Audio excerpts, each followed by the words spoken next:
boleh memenangkan kita, maka fitnah lah. Dia kata kalau fitnah itu boleh memenangkan kita, maka fitnah. Ada yang kata, oh itu dah ditarik balik. Tak. Dia bukan masalah ditarik balik, tapi itulah mentaliti PAS. Kerana apa? Kerana bagi dia, kalau fitnah itu boleh memenangkan, tak apa. Sebab ini adalah jihad. Ini adalah perjuangan Islam. Yang ada pemikiran macam tu, tuan-tuan, ni saya nak cerita Syiah je. Sebab itu Syiah dia ada konsep, apa dia panggil konsep tu? Dia menipu tu. Apa dia panggil? Taqiyah. Dia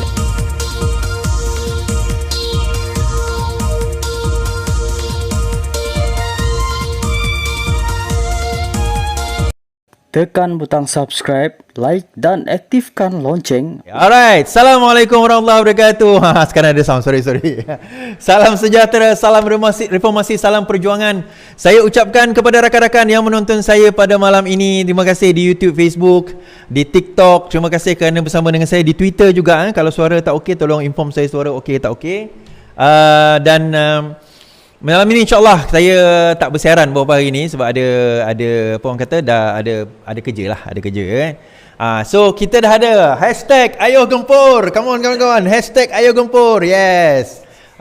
Hashtag Ayo Gempur. Okay, yang ni jersey ni kita tak jual. Jersey ni kita jersey pula, t-shirt ni kita tak jual. So insyaAllah kalau ada demand bolehlah kita jual, tapi buat masa ni saya tak jual lah kan, sebab kita buat untuk grup penerangan yang akan gerak. Hashtag Ayo Gempur. Terima kasih saya ucapkan kepada terus bersama dengan saya. Terima kasih yang tap love dekat TikTok. Terima kasih yang share, yang bagi gift. Terima kasih yang share dekat Facebook, YouTube, dekat Twitter, yang retweet dan sebagainya. Terima kasih saya ucapkan tidak terhingga kepada tuan-tuan dan puan-puan kerana terus bersama dengan saya pada malam ini. So, kita ada beberapa perkara kita nak bincangkan. Antaranya, dengarnya ada pimpinan PAS dengarnya dah bergaduh. Even Haji Hadi tak pergi lagi. Dia dalam keadaan dikabarkan kesihatan beliau merosot, tetapi sudah ada pergaduhan. Apa yang berlaku? So, hujung nanti kita cerita. Stay tune. Sanusi tak puas hati Anwar tidak lihat projek KXP. Itu lapangan terbang Kulim. Apa isu sebenar dan kenapa Sanusi gagal bawa pembangunan di Kedah? Okey, malam ni kita cerita. BN dengarnya hanya bertanding 45% kerusi berbanding dengan PH 55%. Kenapa? So adakah modal ini akan digunakan oleh PN untuk nak mengatakan bahawa BN UMNO tidak membela Melayu dan sebagainya? Baik, kita akan lihat insya-Allah malam ini perkara-perkara yang kita bawa insya-Allah. Dan harap tuan-tuan terus share, terus like, terus subscribe, dan kita harap tuan-tuan dan puan-puan bersama dengan kita sampai penghujung sebab ada cerita yang kita nak kabarkan kepada tuan-tuan dan puan-puan. Baik. Kecoh beberapa hari ni, tapi sebelum tu kita cerita tentang Zahid dahulu lah. Kita cerita tentang Zahid dahulu. Tentang UMNO Barisan Nasional dahulu. Baik. Zahid BN tandingi 45 kerusi. PH 55% kerusi. Okey, Barisan Nasional dijangka bertanding 45% daripada 245 kerusi Dewan Undangan Negeri yang akan mengadakan pilihan raya tidak lama lagi, manakala selebihnya akan ditandingi oleh Pakatan Harapan. Pengerusi BN Datuk Zahid Hamidi berkata keputusan itu dibuat berdasarkan kedudukan semasa kerusi yang dimenangi oleh BNPH pada pilihan raya umum yang lalu. Ini berdasarkan kepada kerusi yang ada yang dimenangi oleh PH. Sebab itu perasaan itu lebih kepada parti komponen dalam PH. Kita ada umum statistik apabila keputusan terakhir diumumkan, katanya. Ahmad Zahid juga Timbalan Perdana Menteri berkata BN akan bertanding lebih 100 kerusi dan keputusan akhir akan dibuat oleh beliau dan Perdana Menteri dalam masa terdekat. PRN yang ini membabitkan 36 dun di Kedah, Kelantan 45, Terengganu 32, Pulau Pinang 40, Selangor 56 dan Negeri Sembilan 36. Saya dan Perdana Menteri akan bincang 2 kali dan insya-Allah kita akan selesaikan pula tentang calon bagi kerusi yang diperuntukkan kepada BN dan PH. Biro Politik telah mengambil keputusan. Ahmad Zahid berkata setiap calon bukan saja akan melalui saringan daripada aspek boleh menang, malah penelitian akan turut dibuat di peringkat polis diraja Malaysia. Peringkat polis diraja Malaysia pun Suruhanjaya Pencegahan Rasuah dan juga serta Mahkamah Syariah. Kenapa Mahkamah Syariah, tuan-tuan? Wallahualam, saya pun tak tahulah. Kenapa Mahkamah Syariah? Tengok kod dia ada yang tersembunyi dan yang tersirat kan, yang tidak diketahui kita tak tahulah. Kita akan lakukan saringan bukan saja dari segi keboleh menangan, keboleh terimaan dan bagaimana pengundi boleh beri dukungan kepada calon-calon berikut. Apabila senarai pendek dibuat, kita akan juga buat saringan kesihatan. Ini penting Sebab kita tak nak nanti masuk-masuk terus meninggal kena buat PRK balik. Itu kita tak nak. Bukan kita kata ajal maut di tangan Tuhan, tapi kita kena berusaha lah, orang kata check lah. Contohnya ada penyakit-penyakit yang boleh marker yang boleh orang kata menyebabkan, ialah bila kerja jadi YB ni stres tuan-tuan. So kita tak nak. Kriteria pemilihan calon golongan muda antara elemen utama bagi membuktikan kerajaan BHPN mendengar denyut nadi pengundi muda. Kita lihat daripada PRM Melaka memperlihatkan kebolehan muka baru telah terbukti. Ini memperlihatkan cita rasa terutama pengundi baru dalam kalangan 40 ke bawah. Dalam pada itu Zahid memaklumkan pelancaran jentera komponen kerajaan perpaduan akan bermula pada 7 Julai ini di Selangor, diikuti negeri-negeri lain. So lebih kurang dalam 6 hari lagi kita akan dapat saksikan jentera-jentera yang akan diumumkan, insya-Allah. Okey, now balik kepada cerita kita tadi. Kenapa hanya 45% saja? Bukankah kata UMNO ni membela Melayu dan sebagainya? Kenapa PH kena dapat lebih 55? Ini tak adil. PH tak membawa BN membawa kononnya Melayu tapi tak membawa Melayu. Okey. Number one tuan-tuan, walaupun 45% barisan nasional yang mana majoritinya adalah, I think more than 95% adalah orang Melayu, dalam Pakatan Harapan pun ramai juga calonnya adalah calon Melayu. Itu kita kena ingat. Ingat Pakatan Harapan semua bukan Melayu ke? Ada juga ramai calon Melayu kat situ. Jadi isu Melayu tu bukan isu dia. Kemudian yang kedua, kalau kita perhatikan, negeri yang paling banyak bertanding adalah negeri Selangor. Lebih 56 kerusi kita kata. Negeri Sembilan 30 lebih kerusi, Penang pun dalam 40 lebih kerusi kata saya tadi saya baca. So kalau kita campur situ, of course proportion dia lagi besar jumlah kerusi tersebut di negeri tersebut, dan negeri-negeri ini dimenangi oleh Pakatan Harapan.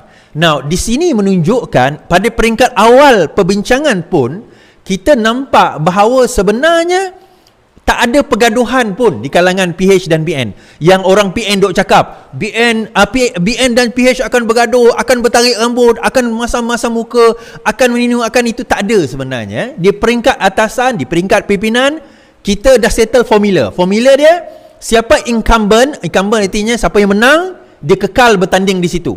So katakanlah BN menang kat situ, PH tarik orang yang bertanding, maka orang BN bertanding. Kalau PH menang, PH kekal kat situ, dia akan tarik calon yang dulu pernah bertanding kat situ untuk mereka. Cuma perbincangan itu di kerusi yang mana ada pertikaian. Beberapa kerusi yang mana PH tak menang, BN tak menang. Dia di kerusi DUN di situ nanti ada perbincangan. Jadi daripada segi jumlah perbincangan itu dah tak besar. Kita kata dah tak besar. Okey. So bila dia dah tak besar, so daripada situ dia mudah kita kata. Dan akhirnya dia hanya penentuan calon. Now selepas itu of course calon tu dinilai, dan penilaian calon tidak melihat kepada dosa besar tuan-tuan, sebagaimana PAS umumkan tempoh hari bahawa calon kami memastikan mereka tidak melakukan dosa besar. Soalan dia, macam mana kita nak tentukan orang tu buat dosa besar tak dosa besar? Sebab kebanyakan dosa besar ni orang buat tak terang-terang tuan-tuan. Betul tak? Dosa besar orang tak buat terang-terang. Dosa besar ni orang buat kecil-kecilan, sembunyi-sembunyi. Kecuali apa dia tuan-tuan? Fitnah. Yang fitnah tu memang ada. Rasuah tak payah cerita lah, tapi fitnah. So siapa yang fitnah tuan-tuan? Kita tengok baru-baru ini yang fitnah siapa? Banyaknya yang kalah fitnah orang PAS. Majority adalah orang PAS. Sama ada mereka bayar ataupun mereka minta maaf. Mereka bayar ataupun mereka minta maaf. Soalan saya, adakah dosa fitnah dianggap sebagai dosa besar? Kalau dianggap sebagai dosa besar, Sanusi tak boleh bayar, tak boleh bertanding tu. Sanusi tak boleh bertanding di DUN Kedah. So kalau PAS meletakkan Sanusi bertanding di DUN Kedah, bermakna PAS telah menyanggah fatwa calon dia sendiri. Jadi kita tengok adakah PAS cakap serupa bikin ataupun PAS cakap tak serupa bikin. Tak payah sembang lah pasal dosa besar lah, itulah inilah. Menteri besar kalah saman fitnah tau. Siapa berani kata fitnah itu bukan dosa besar tuan-tuan? Ayat Al-Quran banyak menyebut, hadis banyak menyebut, fatwa ulama banyak menyebut tentang bahaya fitnah ni. Walaupun ada pertikaian, fitnah itu lebih teruk daripada membunuh, bukan pertikaian, ada perbahasan sebenarnya. Tetapi kalau kita fikir fitnah ni tuan-tuan, kenapa fitnah tu berbahaya? Sebab fitnah ini bila disampaikan, orang percaya, dan orang boleh, bukan setakat reputasi orang yang difitnah tu boleh jatuh, tetapi kepercayaan itu akan merebak kepada orang-orang yang percaya ni. Yang menyebar tu, yang duk forward tu, yang fitnah duk forward tu, apa jadi? Ada orang kata, Iswardi kau pun fitnah. Aku tak pernah kena saman fitnah tau. Aku tak pernah lagi kalah saman fitnah. Yang saman kena saman kalah saman fitnah, majoritinya adalah orang PAS. Majoriti adalah orang PAS. Jadi Kenapa majoriti orang PAS? Jadi ada tak kemungkinan benda ini melibatkan pemikiran matlamat menghalalkan cara? Sebab ada juga, saya terbaca lah somewhere kan. Dulu adalah yang tersebar baru-baru ni kan. Kalau fitnah itu boleh memenangkan kita, maka fitnah lah. Dia kata kalau fitnah itu boleh memenangkan kita, maka fitnah. Ada yang kata, itu dah ditarik balik. Tak. Dia bukan masalah ditarik balik, tapi itulah mentaliti PAS. Kerana apa? Kerana bagi dia, kalau fitnah itu boleh memenangkan, tak apa, sebab ini adalah jihad. Ini adalah perjuangan Islam. Yang ada pemikiran macam tu, tuan-tuan, ni saya nak cerita Syiah je. Sebab itu Syiah dia ada konsep, apa dia panggil konsep tu? Dia menipu tu. Apa dia panggil? Taqiyah. Dia ada konsep taqiyah. Dia boleh menyamar jadi ahli sunnah, dia boleh semayang macam kita, tapi sebenarnya dia taqiyah. Dia berpura-pura. Jadi tak tahulah, kena tanya Tuan Haji Guru Haji Hadi kita lah kan. Sebab dia selalu pergi dekat negara Syiah kan. Betul ke itu cara-cara itu? Kena tanya dia lah. Saya tak mahir sangat tentang Syiah ni. Ada ke Syiah punya konsep macam tu kan? Mungkin boleh tanya pada beliau. Itulah, nanti hujung nanti kita ceritalah. Dia tak berapa sihat, kita doakan semoga diberi kesembuhan. Okey, habis cerita dekat situ. Baru-baru ni tuan-tuan, timbul satu semalam timbul satu cerita bahawa ada seorang menteri, bertaraf menteri lah, dia pergi masuk ke dalam KLIA, menceroboh katanya. Lepas tu bila dia menceroboh, dia membebaskan seorang pelancong Cina, perempuan Cina. Okey, kemudian benda tu disebarkan oleh geng-geng PN ni. Nampak? Inilah dia geng DAP, dia kata. Geng DAP. Macam aku tepuk dahi. Pertama, baik nak ceritalah, seluang. Lain kali cek fakta dulu. Kau jangan tengok Cina tu DAP. Yang tu YB Tiong ni daripada GPS. Dia bukan PBB pun, dia parti lain, parti PDP kan kalau tak silap, dalam GPS, komponen GPS tu. Dan dia adalah ahli parlimen Bintulu. Kenapa saya kenal dia? Yalah saya duk lawan dia selama ni. Tak apalah, sekarang dekat Jam Perpaduan tak lawan lah kan. So dia ni memang terkenal sebagai orang yang memang robust lah kan? Saya boleh kata macam tu. Dia style Bung Mohtar tapi Sarawak punya. Siapa kenal dia lah. Siapa kenal dia. Baik. So dia masuk, diberitakanlah tanpa pas, masuk serbu macam tu, konon-kononnya selamatkan pelancong Cina sebagainya. Inilah nak membela orang Cina. Okey. Dia buat kenyataan akhbar. Pertama dia kata dia masuk bukannya langgar, dia ada pas. Dia sebagai menteri, dia ada pas VIP. Dan dia datang dengan polis bantuan. Sebab apa? Sebab ikut kenyataan akhbar beliau, ada seorang wanita, katanya dia warga Cina tetapi dia wartawan, dan dia di-call oleh konsulat China untuk settlekan benda ni. Dan dia dah ditahan lebih kurang dah 15 hari. 15 hari oleh immigration. Nak bebas boleh, tapi bayaran sekian. 10,000 berapa lah, 15,000 total bayaran diminta oleh immigration tu. Diminta, dia kata. Jadi dia bengang, dia masuklah, dia tanya, kenapa kita tahan macam ni? Ni saya nak cerita tuan-tuan. Tahanan immigration lah. Saya pernah dalam lock-up saya dulu, tahanan immigration. Dan tahanan immigration ni memang boleh ditahan berhari-hari, berbelas hari. In fact dalam lock-up saya tu 14 hari dah masuk lock-up, tapi tak ada lawyer, tak ada apa, tak ada, semua tak ada. Tak dipanggil, nak dibawa ke mahkamah pun tidak. Jadi tak tahu apa nasib dia orang. Dan ini berlaku. Saya bukan nak salahkan undang-undang tu sendiri, tetapi memandangkan kita dah menang ni, YB Menteri Saifuddin Nasution, tolong tengok perkara ini. Kita jangan anaya orang lah. Itu je. Dan kalau mereka nak lawyer, kena ada dia punya pengeras dia. Ini dia cerita sendiri ni. Dia cerita sendiri dekat saya. Tapi saya malah nak dedahkan benda tu kan. Malam ni saya bawa cerita. So dalam hal ini, apa yang berlaku adalah dikatakan bahawa diorang dah ada yang minta duit. So berlaku rasuah dekat situ. Jadi Menteri Anthony Loke pun membuat kenyataan. Tak timbul isu Tiong ceroboh semua menteri ada pas VIP. Setiap menteri mempunyai pas VIP untuk memasuki kawasan KLIA, kata Anthony Loke. Ini setelah Menteri Pelancongan Tiong King Sing didakwa melanggar protokol keselamatan apabila masuk ke kaunter bagi menyelamatkan seorang warga Cina yang ditahan oleh pegawai immigration. Loke menjelaskan tidak ada isu pelanggaran protokol kerana menteri dibenarkan masuk walaupun tidak menaiki penerbangan. Semasa beliau berada di KLIA, memang diiringi oleh polis bantuan dan anggota keselamatan MAHB. Dari segi isu pas keselamatan itu tak jadi isu. Sebenarnya setiap menteri ada pas untuk masuk ke lapangan terbang, walaupun kadang-kadang bukan ambil flight. Semalam pun saya berada di lapangan terbang, bukan saya ambil flight, tapi saya lancarkan satu penerbangan. Jadi saya masuk kawasan larangan seperti bagai pelepasan dan sebagainya. Bagi saya isu pas tak timbul. So tak ada isu istilah menceroboh. Pada Khamis lalu, Bebas News memetik mendakwa seorang menteri telah melanggar protokol. Semalam, Tiong mengakui dia ialah menteri yang terlibat dalam kekecohan di terminal. Bagaimanapun, menteri itu mendakwa kehadirannya bagi mendedahkan rasuah di kalangan pegawai di lapangan terbang itu. Tiong menjelaskan warga Cina yang dibelanya itu sebenarnya ditahan tanpa alasan. Katanya kedua-dua pegawai immigration terbabit dan pelancong berkenaan mempunyai masalah komunikasi. Mengulas lanjut, Loke berkata dia tidak pasti apa sebenarnya berlaku kerana dia tidak hadir bersama Tiong dan tiada rakaman CCTV. Tetapi mengikut laporan MAHB, beliau diiringi oleh anggota keselamatan semasa tempoh beliau berada di lapangan terbang. Lain-lain dari itu, dari segi isu bersama Jabatan Immigration, KDN akan buat siasatan lebih terperinci. Now, daripada sini juga dia kata memang ada memang mempunyai pas mempunyai pas dari segi keselamatan tak ada isu. Dan Tiong sendiri mendakwa bahawa dia datang atas permintaan konsulat daripada China.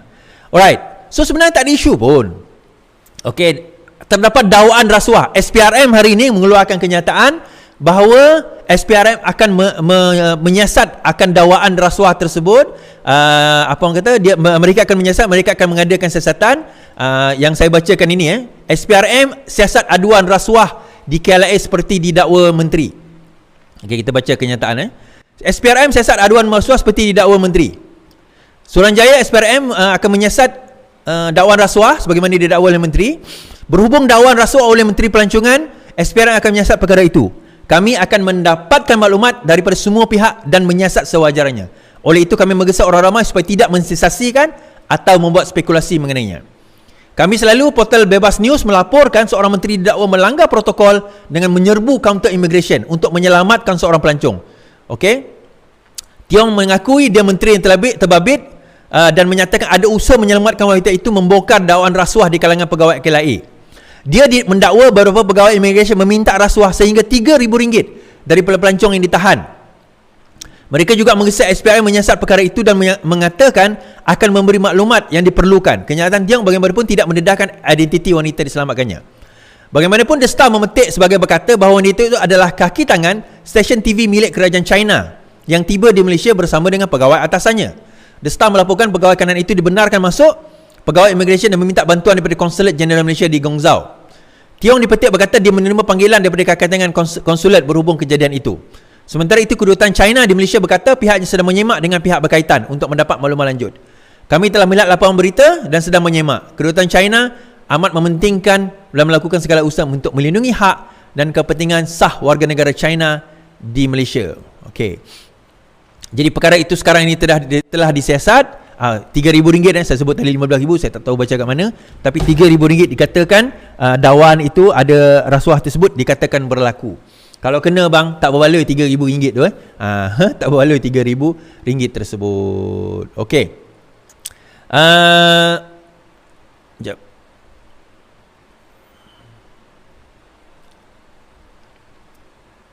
Kita cerita pasal bersatu pula tuan-tuan. Kita cerita pasal bersatu. Kau ni sibuk betul dengan parti orang lah, Is. Alah. Kau sibuk pergi dengar aku punya live, kenapa? Kita cerita pasal bersatu. Bersatu telah memecat ahli-ahli sayap bersekutu. Pengerusi sayap bersekutu bersatu, Chong Fat Ful, nama dia Chong Fat Ful, berkata pemecatan beberapa pemimpin penaja telah direstui oleh Presiden Muhyiddin Yassin. Dia berkata demikian ketika diminta mengulas dakwaan pergolakan dalam cabang anggota Bukan Bumi Putra Bersatu. Ini selepas sekurang-kurangnya 3 pemimpin penaja telah dipecat serta-merta. 3 pemimpin tersebut ialah Naib Ketua Sayap Bersekutu P. Mahaganapati Das, Ketua Penerangannya S. Subramaniam, dan ahli exco MU Raja. Ini bukan Gana yang mimpi Rasulullah dulu ke? Bukan kan dia mimpi jumpa Nabi tu, bukan Subrabaniam dan Mahaganapati bukan dalam exco Syed Bersatu. Mereka berdua tidak pernah menerima watikah lantikan daripada mana pihak. Watikah lama ditamatkan sebelum watikah baru dikeluarkan. Watikah baru telah ditandatangani oleh Tan Sri Presiden Muhyiddin pada 6 Jun. Ini bermakna pelantikan exco Syed Bersekutu telah dibuat dengan pengiktirafan Presiden katanya. Bagaimanapun Chong tidak menjelaskan hubungan pemecatan MU Raja. Untuk rekod, Syed Bersekutu ditubuhkan pada 2021 yang mewakili bukan Bumiputra. Pada awalnya, sayap itu diketahui bekas ahli parlimen segambut Edmund Santara Kumar. Ketika itu selama 14 hari diberikan watikah. Chong yang juga naib ketua kemudiannya menggantikan Santara pada Ogos lepas. Ni Chong Johor loh kan? Chong ni kan? Chong Johor kan? Stephen Chong Segamat. Stephen Chong kan? Stephen Chong pula. Tebrau. Bukan Stephen Chong, sorry, ini Stephen Chong lain. Yelah yang lompat tu. Menurut Presiden, saya jumpa dia last hari tu. Ada sebelum dia lompat. Ada bukti bahawa Muhyiddin tidak tahu pemecatan itu 10 Jun. Pada 10 Jun, Muhyiddin sendiri membalas teks mesej saya, dia tidak tahu mengenai pemecatan dalam sayap Bersekutu. Baik, saya nak cerita tuan-tuan. Hari itu saya cakap bahawa Bersatu sekarang ini sedang konflik. Bersatu sedang ada perpecahan. Orang kata Iswardi, kau jangan nak membina persepsi Iswardi, kau jangan nak menipu Iswardi, kau jangan nak buat apa orang kata naratif nak memecahkan. Nampak? Tuan-tuan, apakah dia ahli bersekutu di dalam Bersatu? Okey, Bersatu ini adalah parti Bumiputra. Dia bukan pure Melayu. Dia berbanding UMNO. UMNO adalah parti Melayu, United Malay National Organisation. Dia ada Malay kat situ, Melayu. So nampak jelas Melayu. Dia ada ahli bersekutu terdiri daripada bukan Melayu. Bumiputra dianggap sebagai ahli bersekutu. Tetapi yang Melayu eksklusif hanya untuk Melayu. Itu UMNO. Nah, Bersatu adalah parti Bumiputra. Walaupun dia kata Bumiputra, sebenarnya parti Melayu juga. Kan? Parti Melayu juga kat situ. Cuma dia tak boleh guna nama Melayu. Sebab UMNO dah pakai. So dia guna nama Bumiputra. Tapi eksklusifnya sebenarnya untuk Melayu.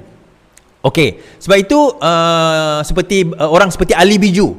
Ali Biju tu sendiri, dia masuk dalam Bersatu bukan sebagai bersekutu. Now, bila dia Melayu tak ada masalah, Bumiputra tak ada masalah. Now, tiba-tiba yang bukan Bumiputra, Edmund Santara. Edmund Santara ni daripada Johor yang lompat dari Segamat. Segamat kan? Arun? Segamat kan? Segamat dia lompat daripada PKR. Dia lompat daripada PKR, dia pun mungkin kena 10 juta juga tu. Kan dia lompat daripada PKR, dia masuk. So bila dia masuk Bersatu, dia tak boleh masuk PAS tuan-tuan.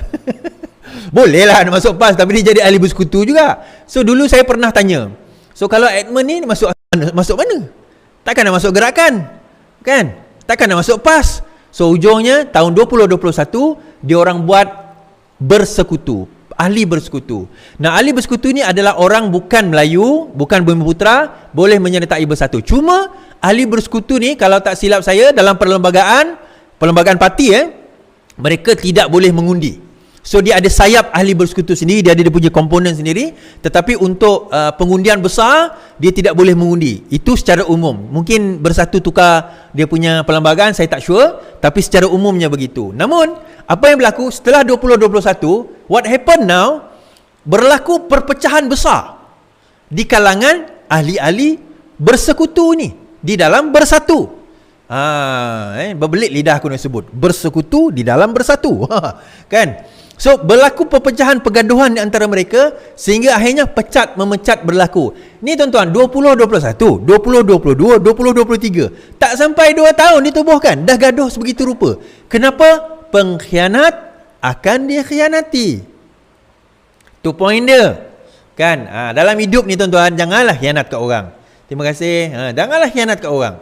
So pengkhianat akan dikhianati. So pengkhianatan itu berlaku. Bila sekarang ini berlaku, di dalam Bersatu sendiri berlaku. In fact, di dalam Bersatu kepimpinan Hamzah dan juga Muhyiddin Yassin sekarang ini orang kata apa panggil cah-keting di antara pimpinan masing-masing. Kita belum cerita Azmin lagi.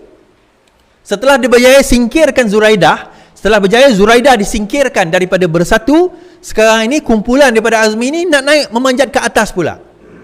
Dan ada ura-ura di kalangan mereka tak puas hati dengan kepimpinan Muhyiddin Yassin yang nampak tidak tegas, yang nampak tidak kukuh, yang nampak tidak boleh bawa parti ke hadapan.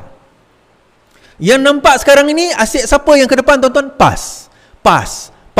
Bersatu macam ke belakang. Even di tempat mana Bersatu bertanding pun jentera PAS terpaksa digunakan dan digerakkan. Bersatu tak ada jentera. Dia ada office yang besar, banner yang besar, tapi office kosong. Tak ada jentera di tempat-tempat tersebut. In fact, ni cerita on the ground lah. Azmin sendiri pun dengar kabarnya nak bertanding kat Bukit Antarabangsa pun dah tak berani ni. Sebab apa? Dia dah tengok apa yang berlaku pada Zuraidah. Hilang deposit tuan-tuan bawah Bukit Antarabangsa tu. Hilang deposit di bawah Bukit Antarabangsa.